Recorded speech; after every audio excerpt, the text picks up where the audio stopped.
जीव की जो भाव शैली है इस प्रकार की हो गई है। एक कोई भक्त थे, उन्होंने तपस्या करी और तपस्या ऐसी करी कि भगवान शंकर को प्रसन्न कर लिया। और भगवान शंकर प्रसन्न होकर बोले, अरे वत्स वरदान मांगो।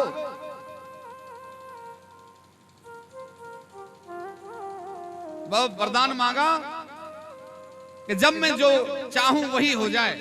एक ही वरदान दे दो, जब मैं जो चाहूं वही हो जाए। भगवान बोले, बड़ा पागल समझता है ये तो। भगवान कोई बनाने चला था, सब मांग लिया। जब मैं जो चाहूं वही हो जाए। बीमार हो तो सब में अब जीवन भर अमर हो जाऊं, धन की कमी रहे तो आजीवन धन रहे। जब भगवान को बुलाऊं, जब सब बातें उसी में आ गई। अब भगवान देखो, भगवान तो भगवान है। अब भगवान तो ऐसे हैं महाराज, जो हम नहीं सोच सकते वो कर सकते हैं, और जो हम सोच सकते हैं वो भी कर सकते हैं। अर्थात वो सब कुछ कर सकते हैं। जो हम करें वो कर दें, जो ना करें वो कर दें भगवान। जो हम सोचें वो भी भगवान कर दें, और जो हम सोचे नहीं भगवान वो भी कर सकते हैं। भगवान ने कहा, हाँ हाँ ऐसा ही होगा, लेकिन एक शर्त है। बोले, वो क्या है? बोले, जितना तुम्हें प्राप्त होगा, जो तुम मांगोगे, जो अपने लिए मांगोगे, उससे दुगना पड़ोसी का हो जाएगा। बताओ। अब वहां से तो चला गया, कोई बात नहीं, मेरा तो बढ़ेगा। घर पहुंचा तो पहले तो अपने घर को ही कहा, मेरी बहुत सोने से जड़ी हुई हवेली बन जाए। पड़ोसी की 2 बन गई। अब घर से बाहर बड़ा खुशी खुशी निकला, मेरी हवेली बाहर से कैसी लगती है। तो वो एक देख रहा था, 2 पड़ोसी की खड़ी थी, और उसे ध्यान आया, अरे इसकी 2 हो गई। चलो बोले, कोई बात नहीं, घर हो गए तो क्या हो गया। मन में विचार किया, मर्सिडीज कार आ जाए। अपने यहां एक आई, उसके 2 आएगी पड़ोसी। मेरे पुत्र हो जाए, ऐसा पुत्र हो जाए, यश कीर्ति वैभव से युक्त कर दे, उसके 2 पुत्र हो गए पड़ोसी। सब दुगना दुगना हो जा रहा है। मन में बड़ा विस्मय हुआ। बोले, बहुत कुछ गड़बड़ ले आए भगवान के यहां से, तो अब क्या करना चाहिए। अब बोले, रुक जाओ, अभी देखते हैं।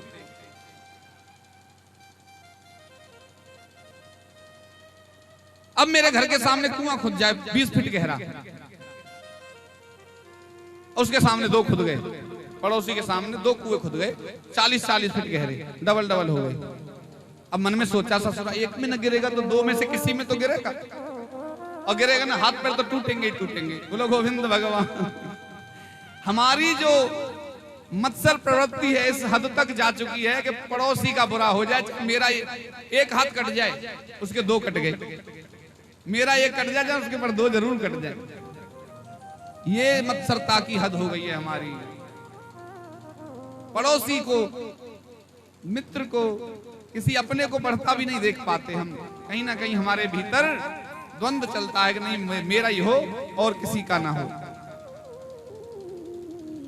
तो हमें मत्सर भाव को त्याग करके कथा श्रवण करना है। और जीवन भर मत्सर से जो युक्त होते हैं वो दुखी रहते हैं। मन के भीतर मत्सर पैदा होता है, और मन एवं मनुष्याणाम कारणम बंध मोक्षयो। तो मन ही बंधन का कारण है, मुक्ति तक पहुंचने नहीं देता है वो हमें। मुक्ति के लिए कहा है कथा सुनो। कथा में मत्सर भाव है मन के भीतर, तो कथा का भी फल नहीं मिल पाया, छूट गई कथा भी। कथा में आए, कथा की व्यवस्था पर ध्यान जा रहा है, मत्सर भाव है, ये टेंट में ये कमी है, यहाँ स्टेज में ये कमी है, महाराज ने पूरा माथा पीला नहीं किए, ऐसे वस्त्र पहने, गले में कौन ऐसा लपेटता है। यानी कुछ ना कुछ उसके भाव ऐसा आ जाएगा जो अकाट्य है, मन उसको विराजमान रखेगा। अब कथा श्रवण नहीं करेगा, वो वहां की व्यवस्थाओं में रुचि लेने लगेगा। अब टेंट तो है विमल, और अमल कर रहा है दूसरा, है कि नहीं। अरे टेंट वालों की व्यवस्थाएं हैं जैसी भी हैं, अपना अपना स्वरूप है, जैसा कोई धारण कर ले। हम दूसरे का सोचते हैं, जब हम अपना सोचने लगेंगे तो कल्याण हो जाएगा। बोलो गोविंद भगवान की जय।